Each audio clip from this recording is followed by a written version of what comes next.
Alô, alô, salve, salve, queridos amigos da TV Sounic, da TV 247. Estou aqui de volta para o segundo programa de hoje, sexta-feira, dia 4 de outubro de 2019. Já li os jornais, isto é, o jornal Folha de São Paulo, porque o Globo não chegou até agora aqui na banca do Alex, mas chegou a Veja. E a capa da Veja é essa aqui. Entrevista exclusiva com Sérgio Moro. Nessa entrevista ele garante que não será candidato em 2022. Em 2022, entrevista exclusiva do Sérgio Moro à Veja. Bom dia, João Batista Santana, de Altinho, Pernambuco. Salve, salve, Pernambuco. Pela primeira vez estou vendo o Altinho aqui. Alguém de Altinho. Lula foi preso porque cometeu crimes, diz Sérgio Moro, o paladino da justiça, aquele que quer mudar a Constituição por decreto dele. Atenção, declarações de Sérgio Moro à Veja.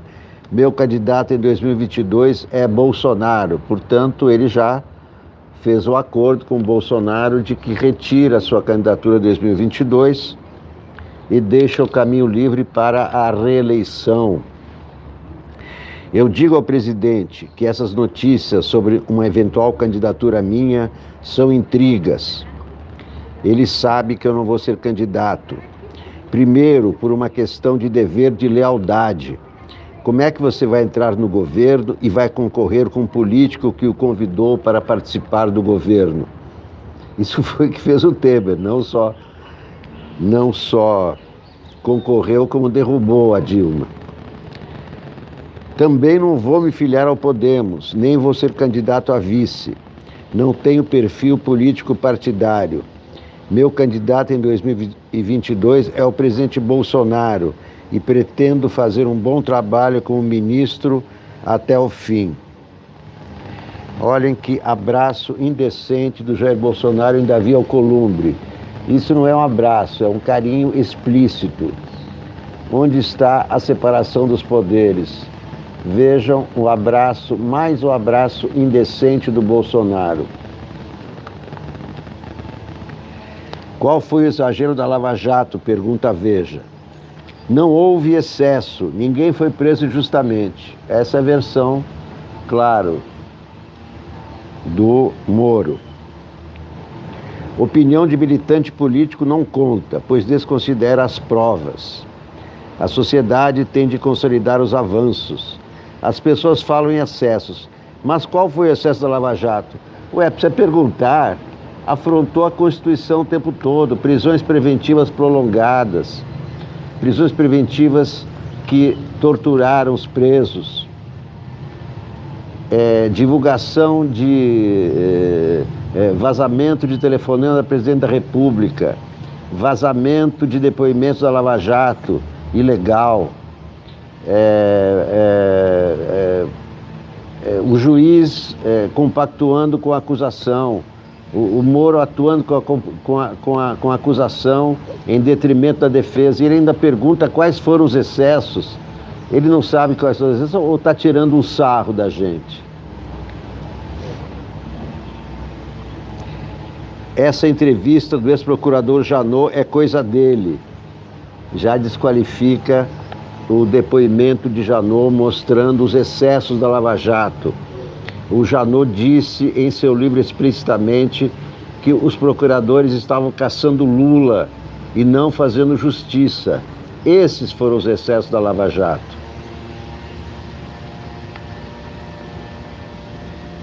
Essa entrevista do ex-procurador Janot é coisa dele, não tem nada a ver com Curitiba. É difícil acreditar nessa história. Agora vem essa discussão de que a ordem das alegações finais seria um erro da Lava Jato. Os avanços anticorrupção não são de propriedade de juízes ou procuradores. Tarará. Sobre as mensagens do Intercept. No caso das mensagens divulgadas pelo Intercept Brasil, mesmo que elas fossem verídicas, não haveria nelas nenhuma ilegalidade. Ele não acha ilegal o juiz atuar como acusador? Ele não acha ilegal isso? Vejam só a cabeça do Sérgio Moro. Ele não acha ilegal o juiz participar da acusação, de chefiar a acusação, de dar ordens para a acusação, de ajudar a acusação. E ele não acha isso um excesso, porque ele tem uma cabeça igual do Bolsonaro, cabeça de extrema direita, afrontando a Constituição, minando o Estado de Direito democrático. O Moro é um conspirador, assim como o Bolsonaro, conspirador contra o regime democrático.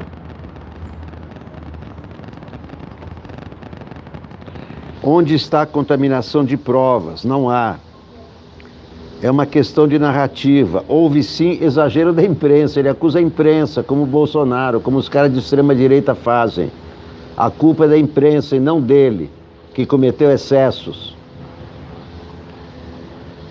pelos quais irá responder um dia.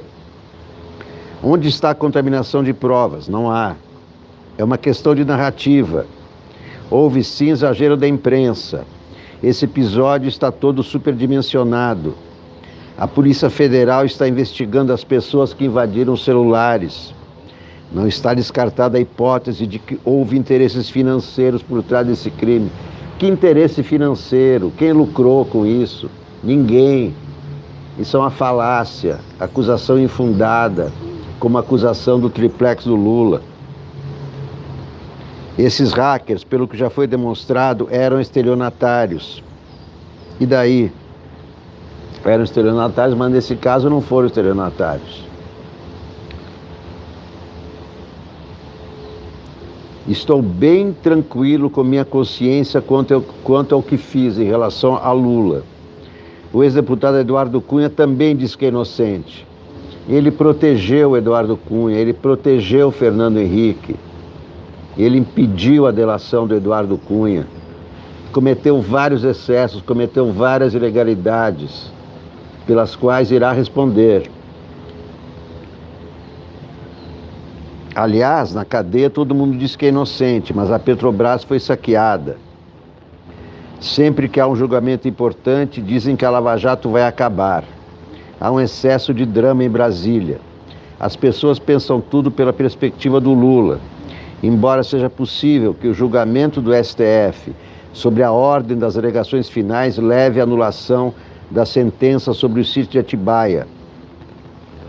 E é claro que vai levar à anulação do caso do sítio de Atibaia. Ele próprio está reconhecendo. Sérgio Moro, então, reconhece nessa entrevista que o caso de Atibaia poderá ser anulado devido ao julgamento, à sentença do STF a respeito das alegações finais. Primeiro tem que falar o delator e depois o delatado. Marcelo Sandin, Adriana Cópio, bom dia. Estou lendo aqui a entrevista exclusiva do Sérgio Moro à Veja. Sérgio Moro é a capa da Veja. Em primeira mão para vocês aqui na TV Sounic, na TV 247. A respeito do STF, vamos ver o que ele diz. A eventual mudança de entendimento do STF. A eventual mudança de entendimento do STF sobre a prisão em segunda instância é o que mais me preocupa. Isso está na Constituição. E ele está preocupado com o fato de que o STF poderá decidir a favor da Constituição, revogando a decisão provisória de 2016. E isso preocupa Sérgio Moro. Ele está preocupado com a volta à normalidade democrática. A eventual mudança de entendimento do STF sobre a prisão em segunda instância é o que mais me preocupa. Espero respeitosamente que não ocorra. Ele é a favor da ilegalidade. Ele quer continuar afrontando a Constituição. O artigo 5º não pode ser revogado sem uma emenda constitucional que exige 3/5 de quórum de aceitação. O Supremo terá de avaliar bem as consequências de uma eventual reversão sobre o movimento anticorrupção e sobre a esperança das pessoas por um país mais íntegro, mais justo. Isso não vai acontecer com Lava Jato. A Lava Jato não combate a corrupção. A Lava Jato só aumenta a corrupção. Se a corrupção acabar, acaba a Lava Jato. O que combate a corrupção são medidas preventivas. A Lava Jato só entra em ação quando a corrupção já aconteceu. É uma operação policial. A polícia não previne nada. A polícia chega depois. Isso é falácia, isso é mentira.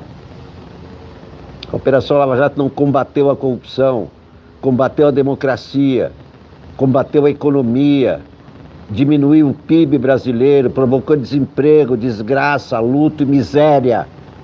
Esse é o saldo da Operação Lava Jato.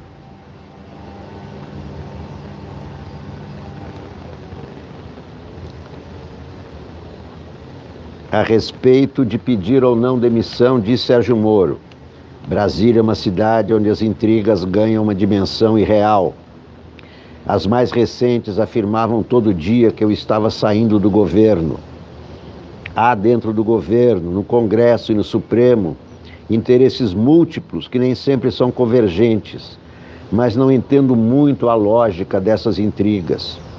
Toda relação de trabalho tem seus altos e baixos. Minha relação com o presidente é muito boa, ótima. Nunca cheguei perto de pedir demissão. As pessoas inventam histórias. Sei que é mentira, o presidente sabe que é mentira. Não sei direito de onde essas intrigas vêm. Esse caso envolvendo o deputado Hélio Negão é curioso. Um delegado do Rio de Janeiro recebeu informação de que um tal Hélio Negão estaria envolvido numa fraude previdenciária. A descrição da testemunha dava conta de que o suspeito tinha características físicas completamente diferentes das do deputado.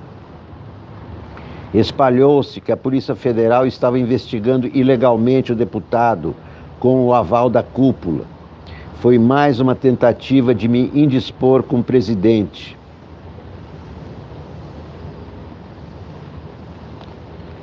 Sobre a lei de abuso de autoridade. Até entendo os motivos que levaram à edição da lei pelos parlamentares. Um receio quanto a abusos. O risco, porém, é o efeito dor. Principalmente juízes, promotores e policiais intimidados. Vejam só.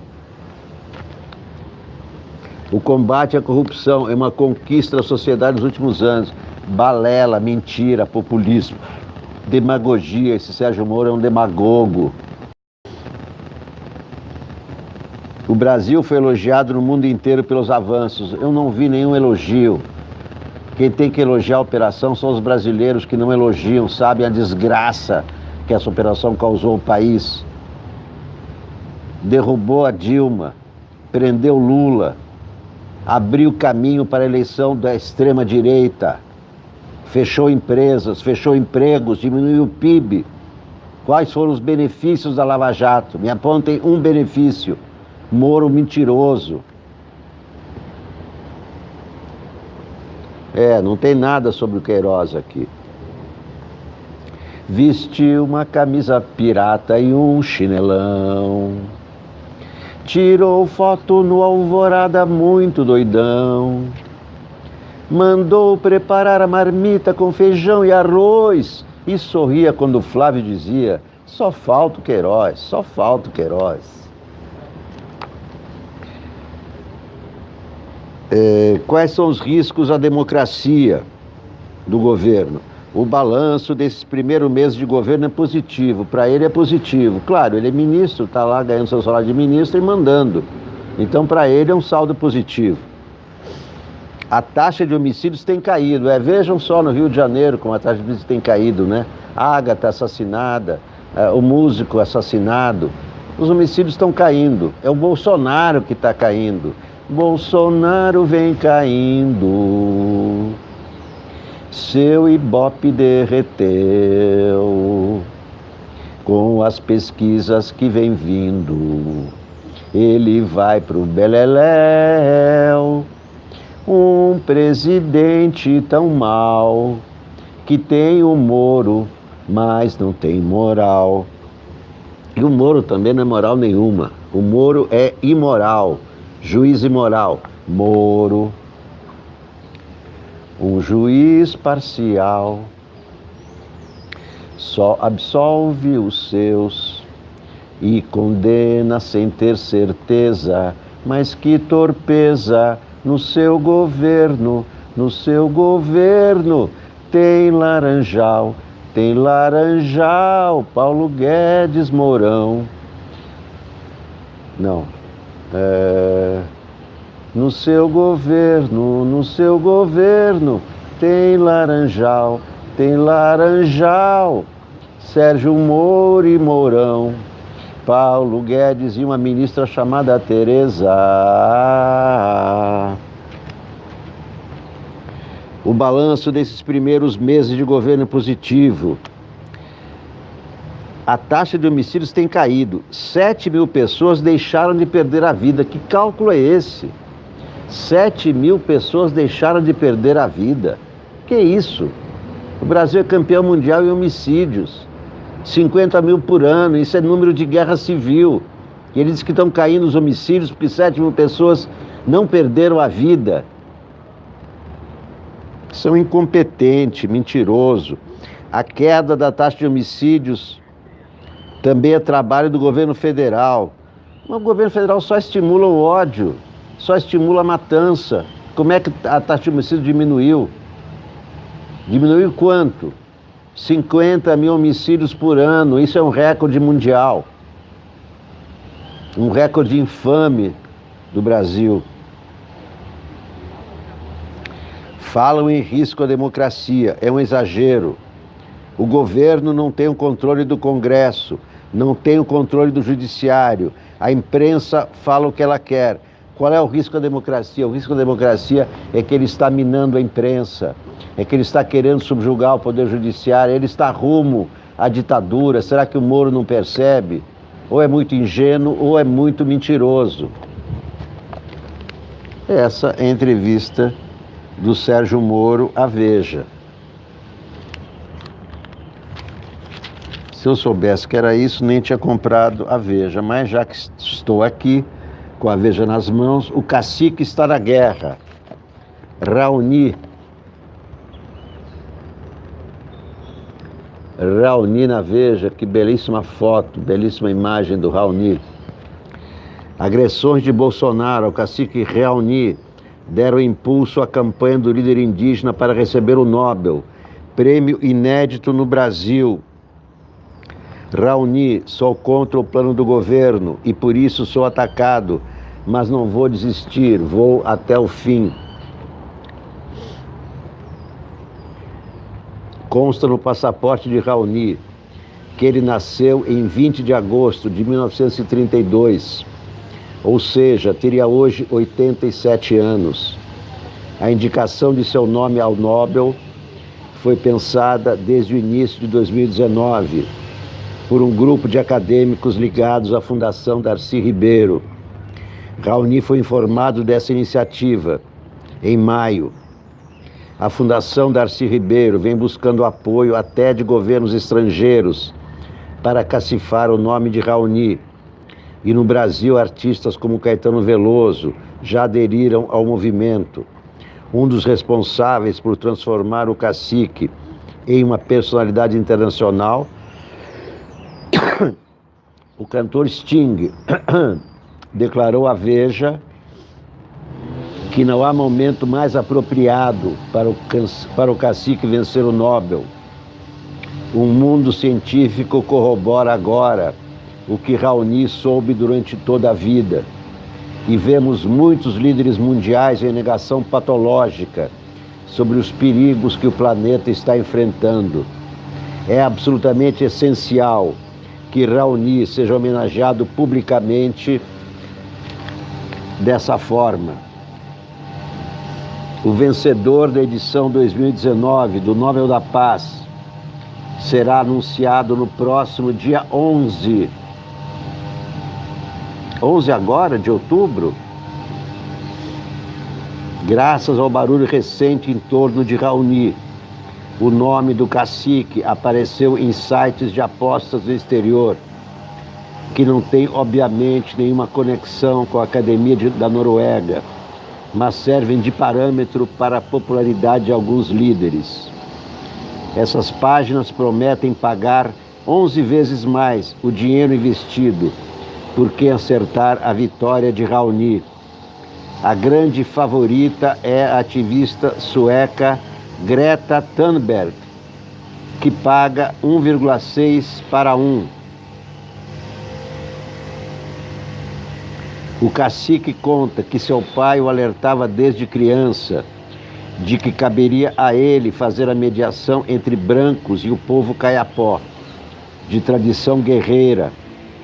Por volta dos 15 anos, Raoni teve o auxílio do irmão para implantar o botox no lábio, símbolo do poder de oratória.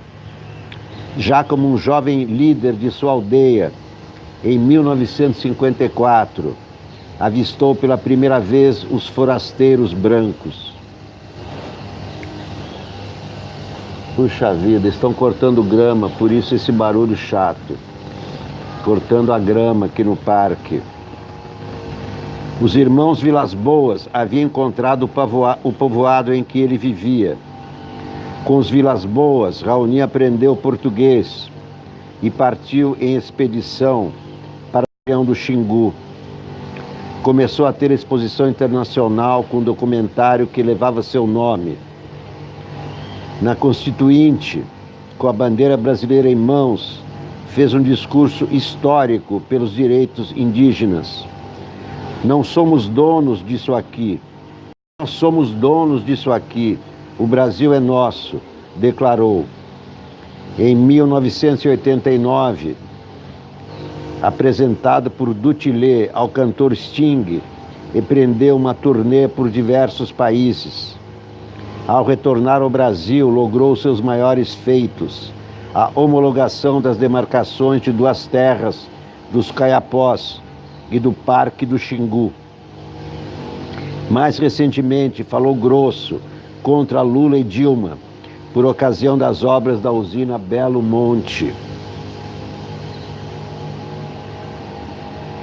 Desde a eleição de Bolsonaro, o cacique vinha pedindo que funcionários do instituto que leva o seu nome marcassem um encontro com o presidente. O máximo que conseguiu foi uma breve reunião com a ministra Damares Alves, em que teve tempo só para se apresentar.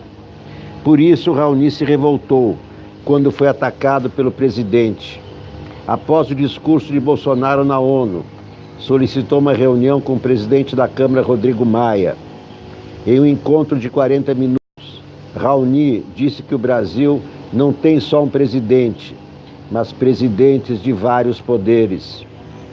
Não gostei do que Bolsonaro falou, mas sou da paz e quero falar de coisas do meu povo, declarou Raoni. Em postura oposta do presidente, Maia fumou o cachimbo da paz, garantindo que a Câmara não pautaria projetos prejudiciais aos povos indígenas. Do governo francês, em maio, Raoni ouviu a promessa de ajuda de 1 milhão de euros para diversos projetos.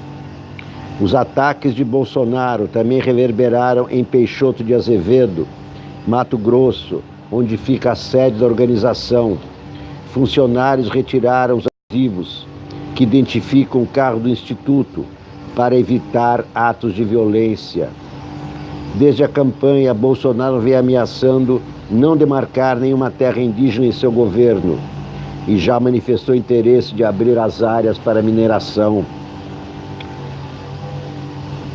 Bom, esse barulho de cortar grama está muito chato, né? Está incomodando vocês? Ou está muito longe? Aqui para mim está muito perto. O Partido da Discórdia. Matéria da Veja sobre o PSL. Olhem as fotos.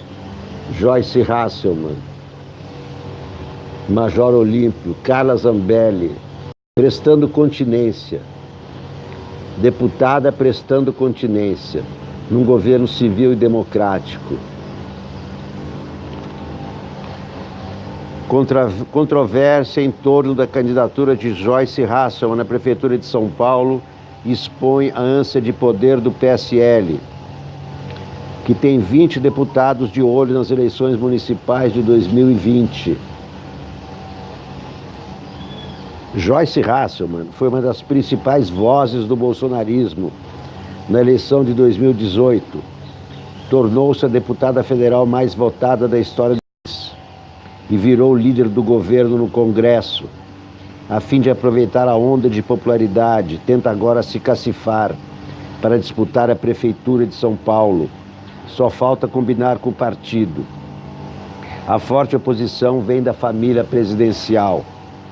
O deputado federal Eduardo Bolsonaro, 03, que comanda o Diretório Paulista, atua nos bastidores para impedir essa candidatura com apoio do pai, que desconfia de Joyce, em razão de sua boa relação com o governador João Dória. Ela tem o pé em duas canoas, chegou a dizer ao presidente. Vejam só como o Bolsonaro atua. O filho dele, 03, é o chefe do partido em São Paulo. O 01 é chefe do partido no Rio de Janeiro. Com isso, ele tem o partido nas mãos nas duas principais cidades brasileiras por meio dos filhos. Para barrar os planos de Joyce, Eduardo recriou o diretório municipal, que estava inativo. Entregou o comando a Edson Salomão, líder do movimento Direita SP, e um de seus pitbulls, e forçou a convocação de prévias para escolher a cabeça de chapa. A expectativa é que Joyce não passe pelo crivo ideológico dos filiados. O eleitorado de Bolsonaro, conservador, não vê com tranquilidade essa relação dela com o PSDB. A social-democracia é de esquerda, diz Salomão. E para a esquerda, a social-democracia é de direita. Vejam como são as coisas no Brasil. Para a direita, a social-democracia é de esquerda. Para a esquerda, a social-democracia é de direita.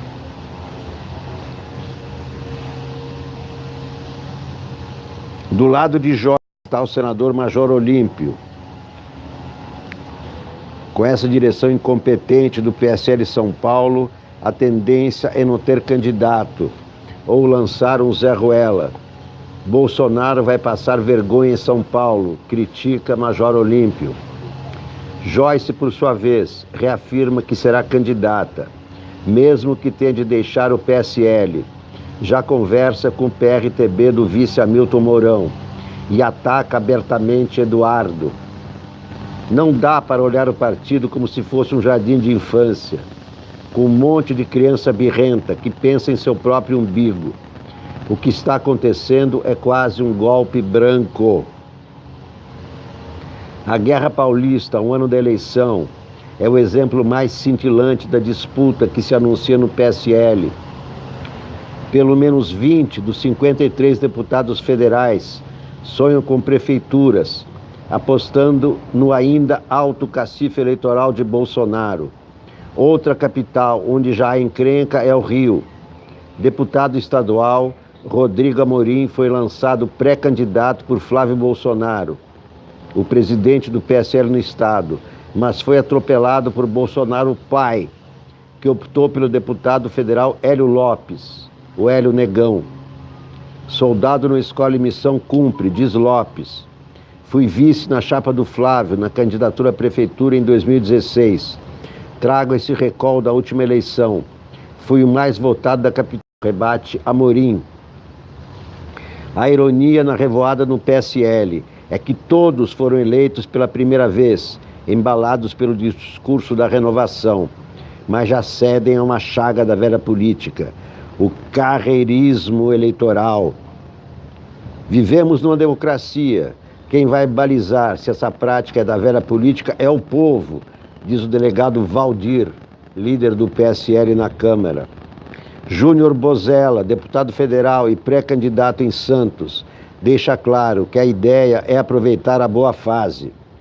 Sou do PSL das vacas magras, quando não havia perspectiva de poder, justifica ele. Agora, em tempos de vacas gordas, a disputa por espaço ficou feroz no partido da discórdia. Esse é o partido que está no poder, o partido da discórdia, o partido que briga e não sabe o que quer. Esse governo que não tem projeto de país, não sabe o que quer fazer no país, além de destruir os valores democráticos, os valores culturais e os valores morais dos brasileiros. Sensacionalista. Gilmar solta Flávio Bolsonaro antes dele ser preso. O ministro Gilmar Mendes se aperfeiçoou na técnica e agora está soltando o acusado antes mesmo dele ser preso. Em Brasília já estão sendo vistos nos postes cartazes com a inscrição: solta a pessoa amada em 7 dias. Corre a boca pequena que Janot só não matou Gilmar porque depois não haveria quem o soltasse. O ministro vai enveredar pelo empreendedorismo. Até o fim do ano chegará às lojas o iogurte do Gilmar, que solta mais que leite de magnésia com óleo de rícino. Em homenagem ao ministro, Minas Gerais vai mudar sua bandeira para Libertas, que será Gilmar. A oposição reclamou, mas pediu para Gilmar soltar Lula. Esse é o sensacionalista. Rock in Rio, Trump e Bolsonaro se apresentam no palco Fim do Mundo. Muito obrigado, Helena Ruda Marinho. Muito obrigado, Helena. Eles são gêmeos separados por um país e dançam ao ritmo da mesma música, o que os credenciou a se apresentar juntos no palco Fim do Mundo, também chamado de palco Apocalipse do festival. Em vez de riffs de guitarra, prometem rajadas de metralhadora. Em vez do gingado do rock, flexões de cabeça. No lugar de discursos por paz e liberdade, gritos contra a ecologia, a diversidade de gênero e a união dos povos. Por exigência dos dois presidentes, o palco Fim do Mundo foi colocado o mais isolado possível dos outros, o que agradou a 2/3 do público presente. Nos camarins, pedidos excêntricos, um barbeiro da década de 40, uma câmara de bronzeamento e biografias de torturadores para se inspirar antes de o show começar. Wilson Witzel denuncia Wilson Witzel à ONU por mortes no Rio de Janeiro. Durante uma entrevista no camarote VIP do Rock in Rio, Wilson Witzel se mostrou revoltado com o número altíssimo de mortes violentas no estado e resolveu levar sua indignação até a comunidade internacional. Witzel denunciou à ONU o governo do Rio de Janeiro como responsável pelo genocídio no estado. Acusado por Witzel, Witzel confrontou Witzel e respondeu com veemência, enquanto posava para fotos portando armas de grosso calibre. Witzel reagiu a Witzel, colocando a culpa das mortes violentas nos usuários de maconha e cocaína. Ambos concordaram. Lula diz que só sai da cadeia inocente. IPF aguarda a reencarnação. O ex-presidente Lula diz que se recusa a progredir para o regime semiaberto e que só sairá da cadeia inocente. A Polícia Federal agora consulta médiuns para saber quanto tempo teria de esperar até sua reencarnação. O problema é que ele só aceita voltar como Deus, disse um médium. Já entre correligionários, a história que circula é outra. Lula não quer sair porque acha que ainda não pagou a pena por ter indicado Dilma à presidência. Outros dizem que ele deseja ficar na sala especial da sede da PF em Curitiba até a Odebrecht terminar de reformar o sítio de Atibaia. Obra é F, companheiro, teria dito. Ainda outra versão da conta de que Lula gosta tanto da cela que não quer sair e correr o risco de ter seu lugar roubado por outro petista. Clarice Barbosa, bonjour. Clarice Barbosa, suponho que você esteja em Paris, ou ao menos na França, que ontem deu o título de cidadão parisiense a Lula. Lula agora é cidadão parisiense. Quem homenageou Lula foi a Câmara Municipal de Paris e a prefeita de Paris, Anne Hidalgo. Não, a Clarice Barbosa está no Recife, mas falando francês. Bonjour, Clarissa. Bonjour, Pernambuco. Que mais aqui na Veja? Já que a Veja está aqui, olhem só que belíssima foto. Vocês sobem e descem muito. Olha só que belíssima figura feminina.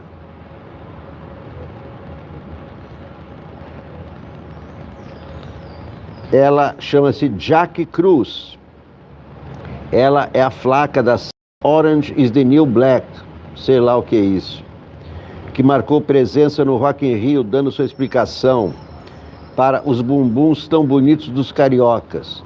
Vocês sobem e descem muitos morros. Esse é o segredo dos bumbuns, segundo a Jack Cruz. Fazer salsicha, para mim, é alta gastronomia. Jefferson Rueda, chefe e dono da Casa do Porco, o único restaurante brasileiro na lista de melhores do mundo da revista The Restaurant. É o restaurante mais badalado de São Paulo atualmente, Casa do Porco. Filas e filas na Casa do Porco. Tan tan tan tan tan tan tan tan tan tan tan tan tan tan. Então, entre o Sérgio Moro, já li. O cacique Raoni, que está em guerra. Já li também, cotado para o Prêmio Nobel da Paz. O Prêmio Nobel será entregue agora, dia 11, hein? Falta apenas uma semana. Na sexta-feira que vem será anunciado o Prêmio Nobel da Paz de 2019. Raoni é um dos cotados, está até na Bolsa de Londres.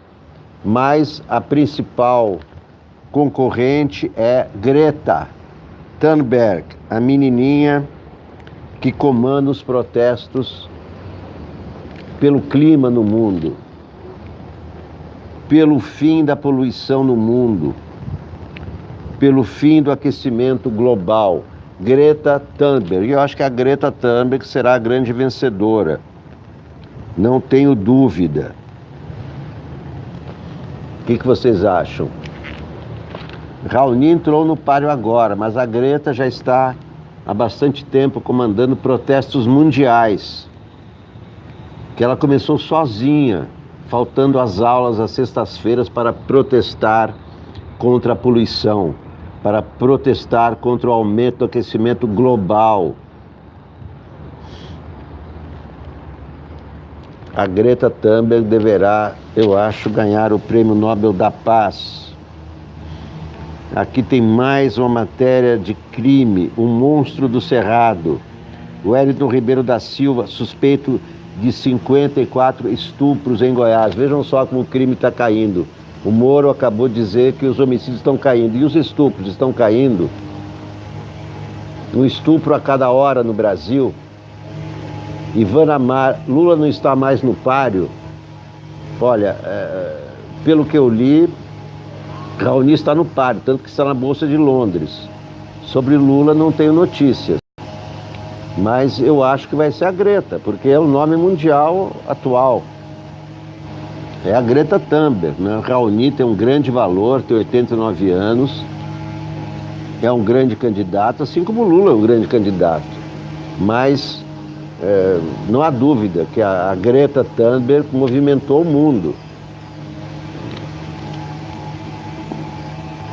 Democracia sob ataque. Questão do Peru. O presidente peruano dissolve o Congresso e convoca as eleições. Ontem ele mudou seu ministério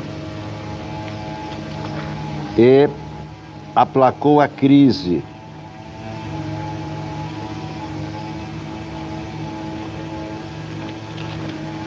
A China rumo ao topo, diz a Veja. Nada pode impedir que a nação e os países avancem.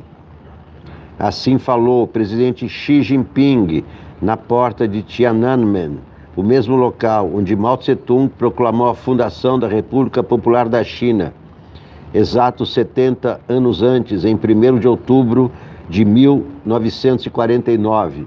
Eu sou mais velho que a Revolução Chinesa. Eu nasci no dia 24 de julho de 1949. Tenho a mesma idade da Revolução Chinesa. A festa de comemoração da data histórica contou com uma parada militar composta de 100 mil pessoas. A parada militar de 100 mil pessoas. Isso são os números da China. Entre tanques e aviões, destacou-se ainda o desfile de inovações, frutos de avanços tecnológicos liderados pelo regime comunista, que é politicamente fechado, na prática uma ditadura, mais aberto à economia de mercado e aos investimentos estrangeiros.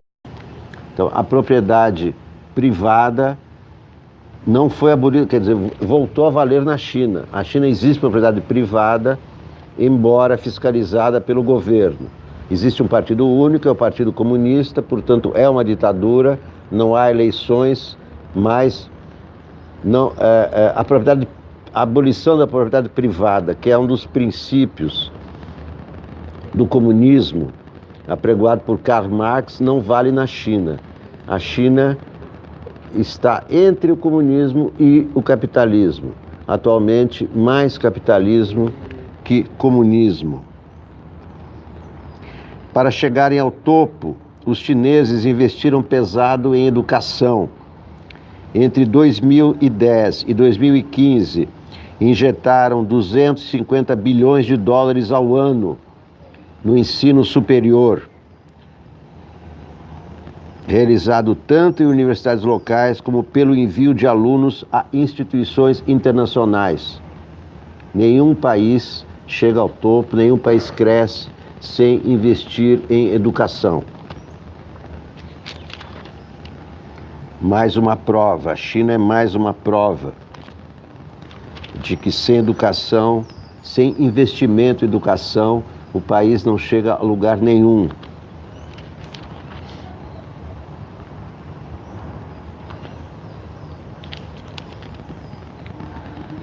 Aqui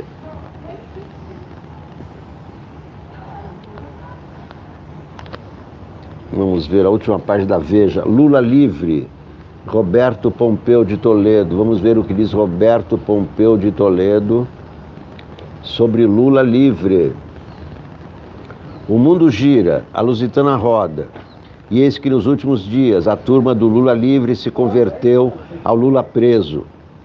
Não troco minha dignidade pela liberdade, escreveu num bilhete o ex-presidente, rejeitando a libertação por ter cumprido 1/6 da pena, ainda mais se vier com a imposição da tornozeleira eletrônica. A cúpula do PT fez coro. Em vez da soltura por progressão da pena, eles apostam na condenação do juiz Sérgio Moro por suspeição pela segunda turma do Supremo Tribunal Federal e na consequente anulação do processo do triplex. Lula ganhará de quebra, nesse caso, a ficha limpa que lhe permitirá concorrer em eleição. Outro assunto do Roberto Pompeu de Toledo, no já histórico vídeo do Basta um Estado e um cabo para fechar o STF. O deputado e eventual futuro embaixador Eduardo Bolsonaro baseia sua argumentação na ausência de apoio popular à Corte Suprema. O que é o STF? Pergunta. Tira o poder da caneta de um ministro. Quem ele é na rua? Se prender um ministro do STF, você acha que vai haver manifestações populares? Milhões na rua gritando solta o Gilmar, solta o Gilmar? Na segunda-feira 30, o ministro Gilmar Mendes suspendeu as investigações sobre o senador Flávio Bolsonaro e seu parceiro Queiroz. Bolsonaristas e lavajatistas já abraçaram a mesma causa. O enrosco de Flávio com rachadinhas e outras cositas provocou a cisão. Investigação é boa para a família dos outros. O alto patrocínio de Gilmar aos reclamos da defesa de Flávio impõe a correção da hipótese contida no vídeo de Eduardo. Vindo Gilmar a ser preso, prevê-se que os Bolsonaro encabeçarão o coro das multidões. Solta o Gilmar! Solta o Gilmar! vestiu uma camisa furada e um chinelão. Tirou foto no Alvorada muito doidão. Mandou preparar a marmita com feijão e arroz e sorria quando o Flávio dizia: só falta o Queiroz, só falta o Queiroz. Muito bem, meus amigos da TV Sounic e da TV 247, muito obrigado por assistirem mais essa transmissão da TV Sounic, essa TV no celular, essa TV que cabe no meu bolso e que eu coloco no lado esquerdo, no bolso do lado esquerdo da camisa, o lado do coração, e que eu ligo a qualquer momento para conversar com vocês em qualquer lugar que vocês estejam. Essa é uma TV de duas mãos. Eu falo, vocês falam. Eu respondo, vocês perguntam. Eu pergunto, vocês respondem. Essa é uma TV preocupada com as informações confiáveis, informações checadas, porque informações espúrias, fantasias, teorias da conspiração, fake news não levam a lugar nenhum, só levam a conclusões erradas e precipitadas. Eu volto a qualquer momento com mais uma transmissão. Faço várias transmissões ao dia, sempre que há novas notícias ou sempre que eu tenho alguma coisa importante para conversar com vocês e para ouvir a opinião de vocês também, porque eu sempre gosto de ouvir, de saber o que vocês pensam a respeito e não só dizer o que eu penso. Eu não sou o dono da verdade, eu apenas sou um jornalista há mais de 40 anos e vejo o mundo pelo viés jornalístico. Muito obrigado a todos e até a próxima. Tchau.